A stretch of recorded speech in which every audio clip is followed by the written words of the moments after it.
थोड़ा सा आप इस मैप को देखें। साथियों, बात है 1991 की। वर्ष 1991 में ऐसा हुआ कि यूएसएसआर का विघटन हुआ 15 देशों में। उनमें से सबसे बड़ा देश जो बना उसका नाम रशिया था, और उसके बाद में जो अन्य देश रहे, छोटे छोटे जो देश रहे, उनमें आपके सामने यहां पर दिखाई दे रहे छोटे छोटे देशों में ये सारे देश शामिल थे। एक देश था जिसका नाम यूक्रेन था। ये बहुत सारे छोटे देश बने, जैसे रशिया था, Estonia, Latvia, Lithuania, Belarus, Ukraine, Moldova, Georgia, Armenia, Azerbaijan, Kazakhstan. ये तमाम देश यूएसएसआर के टूटने से 1991 में बने। 1991 में बने हुए इन देशों में रशिया का, जिसके साथ सबसे खराब इन दिनों संबंध चल रहा है, उसका नाम यूक्रेन है। मैं थोड़ा मैप को और जूम करके दिखाता हूं, अब आप देखिए। साथियों, ये पूरा की पूरा मैप है जिसमें एक तरफ आपको रशिया दिख रहा है, एक तरफ यूक्रेन दिख रहा है। साथियों, इस यूक्रेन को अगर आप ध्यान से देखें, अच्छा ये जो पूरा पूरा आपको दिख रहा है ना डार्क कलर का, ये डार्क कलर वाला जो पूरा एरिया है ये यूरोप है। साथियों, ये यूरोप, ये यूक्रेन, ये रशिया। हुआ क्या कि रशिया यूक्रेन के ऊपर कब्जा करना चाहता है। क्यों करना चाहता है, अब इसके पीछे की कहानी सुनिए। असल में ये यूक्रेन पूरा पूरा यूरोप के क्षेत्र में फंसा हुआ है। आप इधर देखिए, इस जोन को पहचानने का कार्य करिए। ये पूरा की पूरा यूरोप, उसमें घुसा हुआ है यूक्रेन। एक प्रकार से ये यूएसएसआर से टूट के बना हुआ वो देश है जो यूरोप की गोदी में जाके बैठा हुआ है। दूसरा कारण क्या है कि रशिया को लगता है कि यहां के जितने भी गैस भंडार हैं, उन गैस भंडारों के ऊपर यूरोपियन यूनियन कब्जा करना चाहती है। ऐसा हुआ भी। हुआ क्या कि इस यूक्रेन के नीचे एक छोटा सा आपको यहां एक स्थान दिख रहा होगा, ये देखिए, एक छोटा सा स्थान आपको दिख रहा होगा ये। साथियों, इस जगह का नाम है क्रीमिया। इस जगह का नाम है क्रीमिया। इसके ऊपर सी ऑफ अजोव है, नीचे की तरफ ब्लैक सी है, बीच में कर्च है। कर्च कर्च करके यहां पर स्ट्रेट ऑफ कर्च है।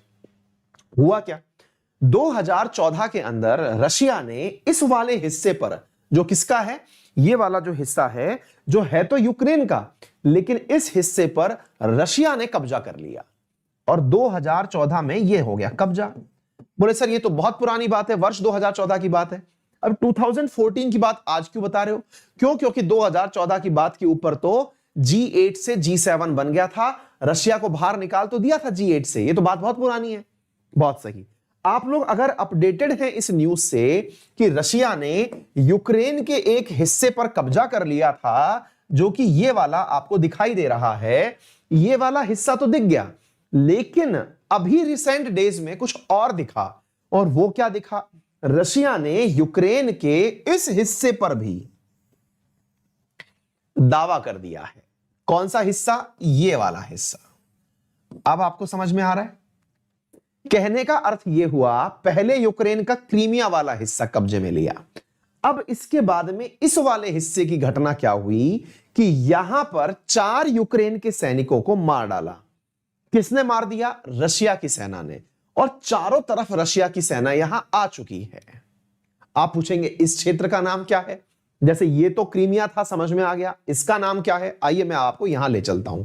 साथियों, इस क्षेत्र का नाम है डोनेस्क एंड लुनास्क। 2 शब्द हैं, याद रखिएगा। ये आपके सामने दोनों जगह हो गई। कौन कौन सी हो गई? एक का नाम है डोनेस्क, एक का नाम है लुहास्क। डोनेस्क और लुहास्क ये दोनों की दोनों डॉनबास रीजन के नाम से जाना जाता है। किस नाम से जाना जाता है? डॉनबास। जैसे आपने इस जगह को क्रीमिया के नाम से जाना, ऐसे ही ये वाली जो जगह है ये डॉनबास रीजन के नाम से जानी जाती है। यानी कि रशिया पहले क्रीमिया पर कब्जा कर चुका है, अब ये वाला जो डॉनबास वाला रीजन है यहां पर भी यही स्थिति अपना रहा है। अच्छा, अब आपको एक बात समझनी होगी। क्या समझनी होगी? कि सर रशिया जब यहां पर अटैक करने आता है तो क्या इस क्षेत्र के रहने वाले लोग जो हैं वो कुछ नहीं कहते क्या? वास्तविकता में क्या है कि 1991 से पहले, 1991 से पहले तो ये सब लोग एक ही थे। जब सब लोग एक ही थे तो यहां रहने वाले जो लोग बाग हैं वो वास्तविकता में रशियन मूल के हैं, यानी कि origin bye Russia, originated from Russia. यानी इस क्षेत्र के जो लोग हैं ये जिस प्रकार की, मतलब एक प्रकार से कैटेगरी से या फिर एक प्रकार के संघ से बिलोंग करते हैं, तो वो रशियन एरिया से बिलोंग करते हैं, यानी कि इनकी जो नस्ल है वो रशिया वाली है। तो इन लोगों के अंदर मन में ये है कि हम रशिया में ही मिल जाते तो अच्छा होता। ऐसे लोगों को रशियन सेपरेटिस्ट कहा जाता है जो इस क्षेत्र में रहते हैं। तो असल में इस क्षेत्र के अंदर लड़ाई किन किन की हो रही है? इस क्षेत्र में लड़ाई हो रही है यूक्रेन की सेना और साथ में रशियन सेपरेटिस्ट जो यहां चाहते हैं कि यह हिस्सा कहां मिल जाए? रशिया में मिल जाए। दुनिया के देशों का आरोप है कि असल में इस पूरे क्षेत्र को भड़काने में जो हाथ है वो रशिया का है। ये कौन कह रहा है? ये कहने वाले हैं दुनिया के प्रमुख देशों में शामिल अमेरिका, यूके, जर्मनी, फ्रांस। और अब आपके दिमाग में एक सवाल बनेगा कि सर इस जगह की ऐसी इंपॉर्टेंस क्या है, ये तो बताओ। अब इसको थोड़ा समझने के लिए आप इस मैप को देखो साथियों। अगेन ये यूक्रेन, ये क्रीमिया, ये रशिया।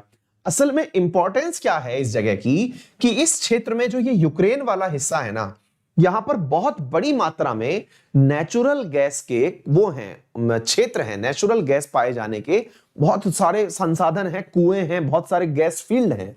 इन गैस फील्ड से होकर के गैस यूरोप में बिकने जाती है। तो देखो यहां से गैस निकाली और निकाल के यूरोप में बिकने गई। जरा आप इसे देखिए, अगर आप इस फोटो को देख रहे हैं तो आपको समझ में आएगा। इस फोटो को देखिए, यहां से गैस निकलती है और यहां पर यूरोप में बिकने जाती है। इवन यूरोप में बिकने के लिए भूमध्य सागर से होते हुए भी आगे तक चली जाती है ये गैस। तो अब मुद्दा क्या है साथियों कि ये वाली जो गैस है, इस गैस को लेकर के यूरोपियन देश भी चाहते हैं कि हमारा हमारा यहां पर हक रहे। रशिया चाहता है कि प्राकृतिक संसाधनों पर उसका हक रहे। ऐसी स्थिति में होता क्या है, इस जगह पर गैस की लड़ाई के कारण यूक्रेन को अपनी गोदी में बिठाने के लिए तैयारी कर रहे हैं नाटो के सदस्य। वो नाटो कौन है? North Atlantic Treaty Organization. ये कौन सा देश का संगठन है साथियों? ये अमेरिका के साथ में रहने वाले उन लोगों का संगठन है जिन्होंने कस्में खा रखी हैं कि यदि हम में से किसी के ऊपर भी हमला हुआ उसे अमेरिका पर हमला समझा जाएगा और उनके पक्ष में लड़ने के लिए खुद अमेरिका आएगा। तो अभी क्या कर रहा है ये यूक्रेन? ये नाटो में एंट्री करने की सारी कोशिश कर रहा है कि मुझे बस नाटो में ले लो। अब साफ सवाल बनता है कि यूक्रेन को नाटो में ले क्यों नहीं रहे? हर देश सोच रहा है कि जबरदस्ती युद्ध क्यों करें। लेकिन अगर ऐसे ही होने लगा तो दुनिया में ताकत रशिया की बढ़ जाएगी। रशिया की ताकत बढ़ जाएगी तो साहब ये बात तो किसको पसंद नहीं होगी? अमेरिका को पसंद नहीं होगी। क्योंकि अमेरिका क्या चाहता है? दुनिया पर वर्चस्व यानी हेजीमोनी ऑफ कंट्री अगर किसी की हो तो वो किसकी हो? केवल अमेरिका की हो। ऐसी स्थिति में वर्चस्व की लड़ाई चल रही है। वर्तमान की अगर मैं बात बताऊं तो अब तक रशिया और यूक्रेन के बीच की लड़ाई में 13,000 सिविलियंस की कैजुअल्टी हो चुकी है। 4100 के आसपास यूक्रेन की सैनिक मर चुके हैं। साथ में 5500 के आसपास सेपरेटिस्ट भी मर चुके हैं जो उस क्षेत्र में बैठे हुए हैं। अब सवाल यह बनता है कि यूएस क्या करेगा इस क्षेत्र में? तो मैं आपको बताता हूं साथियों, जब जो बाइडेन ने सबसे पहले सरकार में अपनी शपथ ली तो उन्होंने 4 प्रमुख मुद्दे दुनिया के सामने रखे रशिया के खिलाफ बोलते हुए। क्या क्या रखा? सबसे पहले तो उन्होंने यह कहा कि रशिया ने यूएस के इलेक्शंस में इंटरफेयर का कार्य किया। दूसरा, रशिया ने हमारे यहां पर सोलर विंड अटैक कराया। याद है आपको? कुछ दिन पहले ही, 3-4 दिन पहले ही मैंने आपको मॉर्निंग वाला जो वाईफाई स्टडी 2.0 पर अपन सेशन लेते हैं करंट अफेयर्स का, उसमें मैंने सोलर विंड अटैक बताया था आपको। तो इस पर जो बाइडेन ने कहा कि यह अटैक भी रशिया ने कराया। हमारे इलेक्शन में हेराफेरी कराने का प्रयास भी इसने किया। तीसरा, इनने कहा कि रशिया जो है वो अफगानिस्तान में भी अमेरिका की जो सेना है उसको टारगेट करवा रहा है तालिबान से। इसके साथ साथ रशिया जो है वो अलेक्स नवेल्नी जो कि रशिया के अंदर लोकतंत्र को बचाने के लिए नेता हैं, उनको जहर देने के मरवाने का कार्य कर रहा है। इन 4 मुद्दों के ऊपर बाइडेन ने आते ही रशिया को घेर लिया था। कहने का अर्थ यह है कि बाइडेन जो हैं वो रशिया को पूरी तरह धमकी देने की स्थिति में आ चुके हैं। एक नया मुद्दा यह बन चुका है कि यूक्रेन के केस में अभी रिसेंटली, अभी अप्रैल की न्यूज है कि यूएस ने वार्न कर दिया है रशिया को कि अगर आप लोगों ने ईस्टर्न यूक्रेन के ऊपर कोई भी कब्जा करने का हरकत की तो आपको इसके गंभीर परिणाम भुगतने होंगे। गंभीर परिणामों में क्या हो सकता है? तो यूएस ने कहा है कि हम अपने 2 लड़ाकू जहाज ब्लैक सी में भेज रहे हैं। अच्छा, ये ब्लैक सी कहां है? एक बार के लिए मैप पर देखिए। अगर आपने सारे के सारे मैप देखे, हालांकि मैंने बहुत ढंग से दिखाए थे आपको, तो ये तो था सी ऑफ अजोव, इसके बीच में यहां थी कर्च स्ट्रेट, यहां पर है ब्लैक सी। ब्लैक सी के नीचे कौन है? टर्की। तो असल में क्या है कि टर्की से होकर के ही आप कहां जा सकते हैं, यहां पर जा सकते हैं। कौन सी जगह? ब्लैक सी पर। तो जब टर्की से पूछा गया कि क्या यूएस ने आपके क्षेत्र में होने की जाने की परमिशन मांगी, तो पता चला कि टर्की ने अपने द्वारा कहा कि नहीं, अभी तक हमसे किसी प्रकार की परमिशन नहीं मांगी गई है। और टर्की ने खुद से कंफर्म कर दिया कि नहीं, अभी तक अमेरिकी लड़ाकू विमान हमारे यहां से नहीं निकले। अगर निकलेंगे तो उन्हें 14 दिन पहले हमसे परमिशन लेनी होगी, यानी लड़ाकू पानी के जहाज ब्लैक सी में जाएंगे तो पहले हमसे उनको यहां पर परमिशन लेनी होगी। आगे बात समझ में? बोलते हैं ऐसे, इनके क्रेमलिन बोलते हैं। उसके प्रवक्ता ने कहा है कि रशिया के संसाधनों का उपयोग रशिया करना जानता है, उसकी सेना का उपयोग करना वो जानता है, उसकी सेना का सदुपयोग कहां होगा हमें पता है, तो हमें कोई ना बताए।